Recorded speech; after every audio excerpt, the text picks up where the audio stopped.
Sepanjang usia 20-an, saya pikir saya sedang mencari jalan keluar untuk hidup saya. Berpindah-pindah tempat tinggal, ganti-ganti profesi, memulai berbagai macam bisnis. Pokoknya semua jenis kegiatan dari yang umum sampai nggak umum itu saya cobain lah. Tapi ternyata saya salah. Saya tidak menemukan jati diri saya. Saya menghindar dari kenyataan bahwa saya tidak ingin mengenal diri saya sendiri. Meskipun saya selalu berkembang secara mental dan emosional, tapi saya merasa stagnan. Saya belum sadar kalau ternyata ada yang namanya stages of life, atau tahapan-tahapan dalam kehidupan. Ada 4 tahapan kehidupan, dan dari 4 ini saya terjebak di tahap kedua. Dan disadari atau tidak, mungkin sekarang ini kamu juga sedang terjebak di salah satunya. Setiap tahapan yang kamu alami ini menentukan segalanya, mulai dari tujuan yang kamu tetapkan, impian yang kamu miliki, sampai pengorbanan dan perjuangan yang tampaknya sulit untuk kamu lalui. Di akhir video ini kamu akan tahu, dari 4 tahapan itu kamu berada di tahap yang mana, kenapa kamu terjebak di dalamnya, dan gimana caramu untuk bisa keluar dari situ. Kita mulai dengan tahap pertama, si peniru. Seorang teman saya baru-baru ini terbangun di ulang tahunnya yang ke-39, di tengah liburan yang sebenarnya nggak pengen dia jalani. Di samping seseorang yang sebenarnya tidak lagi dia cintai, mengerjakan pekerjaan yang separuh hati, dan semua itu terjadi gitu aja. Dia nggak tahu gimana caranya tiba-tiba dia sampai di sana. Dia udah melakukan segalanya dengan benar, tapi ternyata dia nggak pernah benar-benar membuat pilihan atas hidupnya sendiri. Ternyata momen itu adalah akhir dari tahap pertama, tahap peniru. Dan banyak orang yang nggak pernah benar-benar keluar dari situ. Untuk memahami tahap pertama itu sebenarnya mudah. Pada dasarnya, kita dilahirkan tanpa kemampuan apapun. Kita nggak bisa jalan, nggak bisa ngomong, nggak bisa makan sendiri, bahkan nggak bisa pesen tahu bulat yang lewat depan rumah sendiri. Tahu bulat. Sebagai anak-anak, kita terprogram untuk belajar dengan mengamati dan meniru orang lain. Pertama, kita belajar melakukan keterampilan fisik seperti berjalan dan berbicara. Kemudian kita mengembangkan keterampilan sosial dengan mengamati dan meniru teman-teman di sekitar kita. Sekarang, tujuan dari tahap pertama adalah untuk mengajarkan diri kita sendiri bagaimana cara berfungsi dalam bermasyarakat, sehingga kita bisa menjadi orang dewasa yang mandiri. Idenya adalah bahwa orang dewasa di masyarakat sekitar kita membantu kita mencapai titik ini dengan mendukung kemampuan kita untuk membuat keputusan dan mengambil tindakan untuk diri kita sendiri. Tapi kebanyakan orang dewasa dan masyarakat kita ini kadang memang agak menyebalkan. Mereka menghukum kita karena kemandirian kita. Mereka tidak mendukung keputusan kita, dan karena itu kita tidak pernah mengembangkan otonomi, hak untuk mengatur diri sendiri, membuat keputusan sendiri, yang mana itu sangat penting untuk kelangsungan hidup kita di masa depan. Kita terjebak dalam tahap pertama, terus-menerus meniru orang-orang di sekitar kita, mewujudkan impian dan keinginan mereka, mengikuti gagasan tentang apa yang menurut mereka terbaik. Kita terus-menerus berusaha menyenangkan semua orang, sehingga kita tidak akan dihakimi oleh siapapun. Pada individu yang normal dan sehat, tahap pertama akan berlangsung hingga akhir masa remaja atau awal dewasa. Tapi bagi sebagian orang, seperti teman saya tadi, itu akan berlangsung jauh hingga dewasa. Beberapa orang terbangun di usia 45 tahun dan baru sadar bahwa mereka tidak pernah benar-benar hidup untuk diri mereka sendiri. Mereka bertanya-tanya, ngapain aja gue selama ini? Kemana perginya masa-masa itu? Satu-satunya cara untuk melangkah maju melewati tahap pertama adalah dengan mencapai titik di mana kamu menyadari bahwa kamu tidak dapat hidup hanya bergantung dari orang-orang di sekitarmu. Kamu harus mempertahankan diri sendiri. Kamu harus mengembangkan rasa otonomi, membuat keputusan sendiri, dan hidup mandiri. Karena pada akhirnya, dengan meniru semua orang di sekitar kita sepanjang waktu, itu membuat kita sangat menginginkan validasi dari mereka. Itu jelas melelahkan dan melemahkan diri kita sendiri. Kita tidak akan pernah menemukan siapa diri kita kalau kita selalu mendasarkan pendapat dan tindakan kita pada orang lain. Saat itulah orang pada tahap pertama mengembangkan keberanian untuk hidup dengan ketentuan mereka sendiri, sehingga mereka dapat menjelajah ke tahap kedua. Menjelajah. Pada tahap pertama kita belajar untuk menyesuaikan diri dengan orang-orang dan budaya di sekitar kita. Tahap kedua adalah tentang mempelajari apa yang membuat kita berbeda dari orang-orang dan budaya di sekitar kita. Tahap kedua mengharuskan kita untuk mulai membuat keputusan untuk diri kita sendiri, menguji diri kita sendiri, memahami diri kita sendiri, dan melihat di mana batas-batas diri kita. Ini momen-momen gejolak masa muda yang penuh dengan rasa penasaran, eksperimen memalukan, dan pilihan hidup yang dipertanyakan. Yes, my friend, kita ngomongin statusmu. foto-foto alaymu, cerita-cerita konyol masa lalu yang bikin kamu cekikikan sekarang itu. Kita bereksperimen dengan tinggal di tempat-tempat baru, bergaul dengan bermacam tipe orang-orang baru, meminum jenis-jenis minuman baru, dan bermain dengan hal-hal baru yang beresiko. Aku hamil. Di tahap kedua saya melarikan diri dan mencoba untuk tinggal di seluruh penjuru Indonesia. Tahap kedua, di beberapa teman saya, ada yang terjun langsung ke dalam sistem politik di Indonesia. Tahap kedua, setiap orang akan berbeda-beda, karena value, nilai-nilai setiap orang juga berbeda-beda. Tahap kedua adalah proses menemukan jati diri.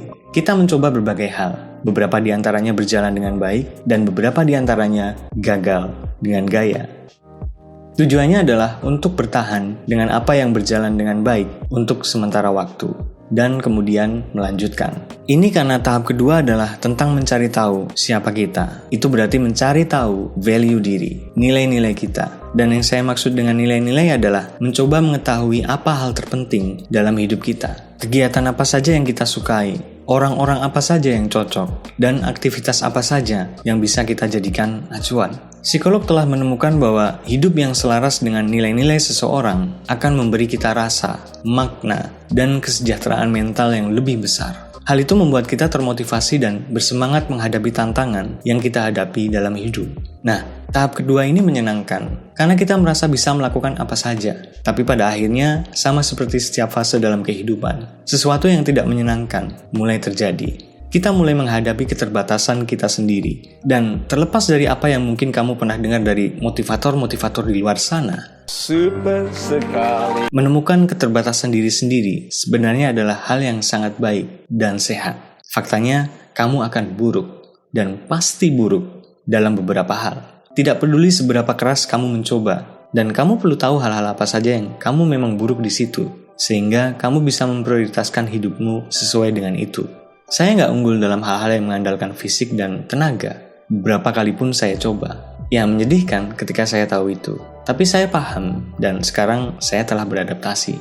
Dalam hidup ini kita semua harus memahami apa yang tidak kita kuasai. Dan semakin awal kita memahaminya, akan semakin baik.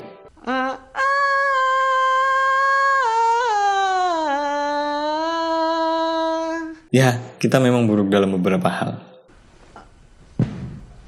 Lalu ada hal-hal lain yang terasa hebat dan menyenangkan untuk sementara waktu, tapi mulai berkurang setelah beberapa tahun. Misalnya traveling. Beberapa tempat pertama awalnya sangat menarik, tapi setelah usia 40 atau 50, semuanya jadi biasa aja. Atau misal yang lain, kamu party tiap minggu, hangout tiap hari, ngikutin orang-orang dengan standar TikTok atau FB Pro. Ini nggak menarik kayaknya. But anyway, hal-hal ini sangat menarik dan ada sensasi baru saat pertama kali kamu melakukannya. Tapi setelah beberapa saat, kamu kayak, what the hell am I doing? Gue lagi ngapain sih ini?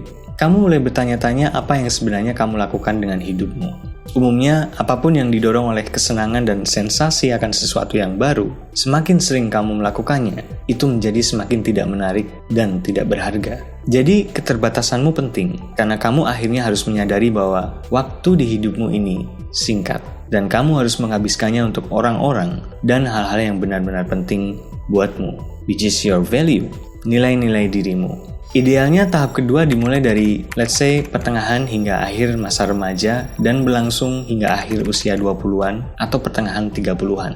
Tapi ada juga beberapa orang yang tidak pernah membiarkan diri mereka untuk merasakan keterbatasan ini. Entah karena mereka menolak mengakui kegagalan mereka sendiri, atau mereka kecanduan dengan hal-hal yang menyenangkan, yang menyertai sensasi pembaruan dan kesenangan pada tahap kedua. Mereka menipu diri sendiri dengan percaya bahwa keterbatasan mereka tidak akan pernah ada. Orang-orang yang terjebak di tahap kedua ini dikenal dengan sebutan The Peter Pan Syndrome atau Sindrom Peter Pan. Mereka adalah remaja abadi, selalu mencari jati diri, mencari makna hidup. Tapi semua itu tidak pernah benar-benar menghasilkan jawaban yang utuh. Justru selalu berakhir pada kekosongan, absurditas, atau kebingungan-kebingungan yang baru. Pada suatu titik, kita semua harus mengakui ada hal-hal yang tak terelakkan. Hidup ini singkat. Tidak semua impian kita akan menjadi kenyataan. Jadi, kita harus hati-hati memilih dan memilah impian mana yang layak dikejar dan mana yang layak dilepaskan. Charles Bukowski pernah menulis, temukan apa yang kamu cintai dan biarkan itu membunuhmu. Memang terkesan ekstrim, Tapi kebenaran dan keindahan dalam pernyataan ini adalah bahwa segala sesuatu yang kamu kejar dalam hidup, somehow ada bagian kecil yang akan menuntunmu menuju kematian. Oleh karena itu, pertanyaan logis yang harus ditanyakan adalah, hal apa yang membuatmu bersedia lelah? Bahkan, untuk apa kamu rela mati perlahan setiap hari? Apa yang sangat berharga sampai kamu merasa nyaman membayarnya, bahkan dengan hidupmu sendiri? Jalan keluar dari tahap kedua adalah menemukan orang-orang dan hal-hal yang sangat kamu pedulikan, begitu dalam, begitu berharga, dan penting bagimu, sehingga kamu bersedia memberikan hidupmu kepada mereka. Temukan apa yang kamu cintai, dan biarkan hal itu membunuhmu. Tahap ketiga adalah efisiensi besar-besaran dalam hidup seseorang. Hilang sudah teman-teman yang menghambat dan menguras energimu. Hilang pula aktivitas dan hobi yang hanya membuang-buang waktu.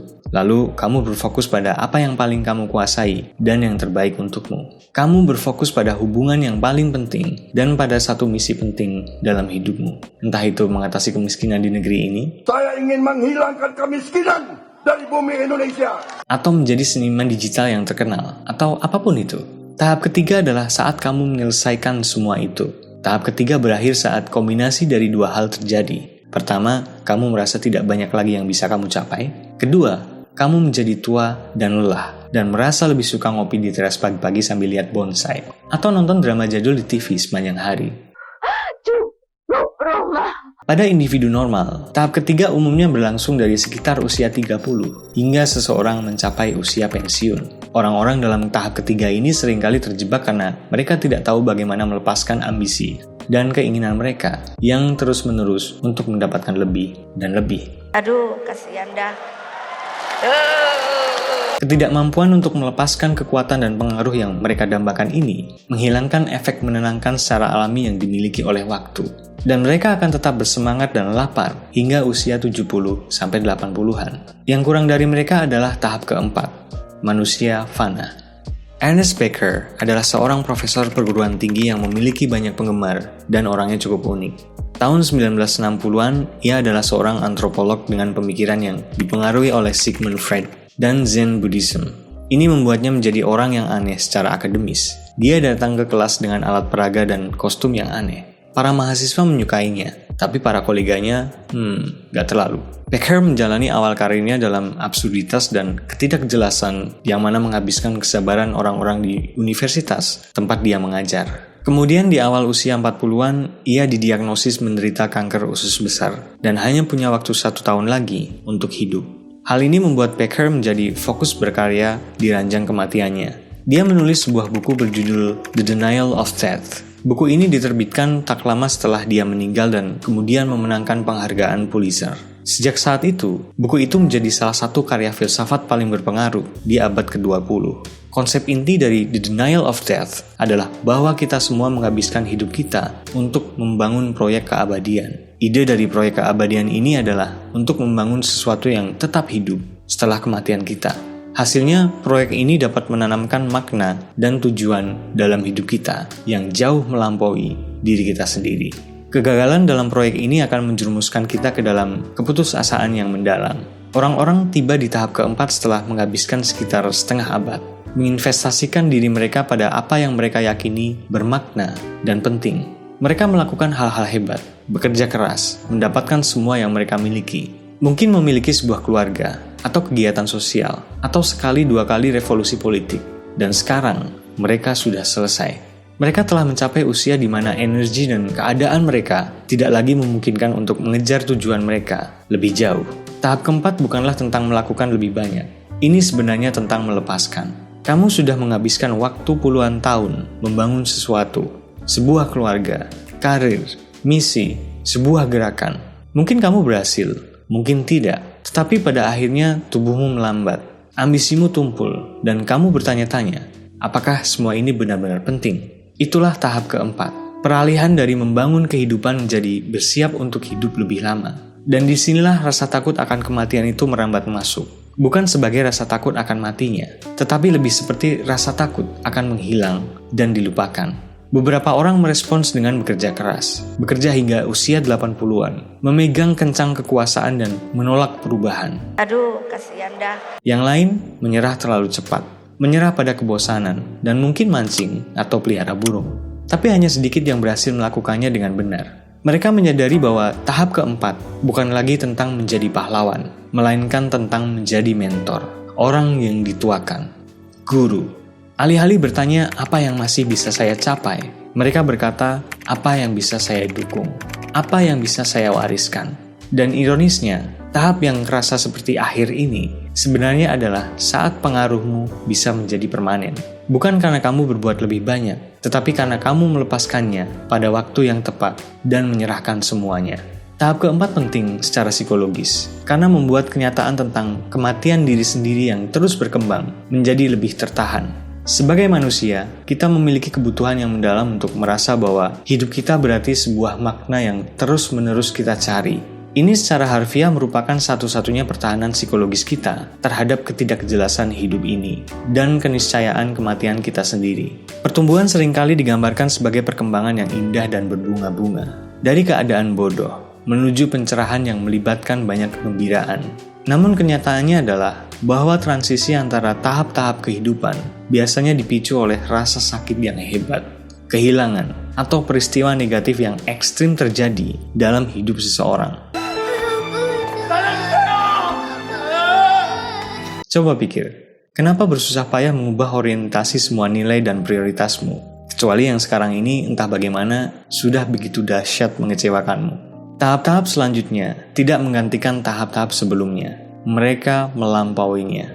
Orang-orang tahap 2 masih peduli dengan validasi sosial. Mereka hanya peduli tentang sesuatu yang lebih dari sekedar pengakuan. Orang-orang tahap 3 masih peduli untuk menguji batas-batas mereka dan menemukan diri mereka sendiri. Mereka lebih peduli dengan komitmen yang telah mereka buat. Setiap tahap mewakili perubahan nilai-nilai seseorang. Karena alasan inilah, ketika seseorang beralih dari satu tahap ke tahap lainnya, ia akan seringkali mengalami kegagalan dalam persahabatan dan hubungan. Kalau kamu berada di tahap kedua dan semua temanmu berada di tahap kedua, lalu tiba-tiba kamu memutuskan untuk tenang, berkomitmen, dan mulai berproses ke tahap ketiga, sementara teman-temanmu masih bermain-main di tahap kedua, akan terjadi pemutusan hubungan yang mendasar antara value-mu dan value mereka, dan itu akan sulit diatasi. Terkadang kita terjebak dalam suatu tahap selama bertahun-tahun, atau bahkan puluhan tahun, menghambat kedewasaan dan pertumbuhan kita sendiri. Solusi pada setiap tahap kemudian menjadi terbalik.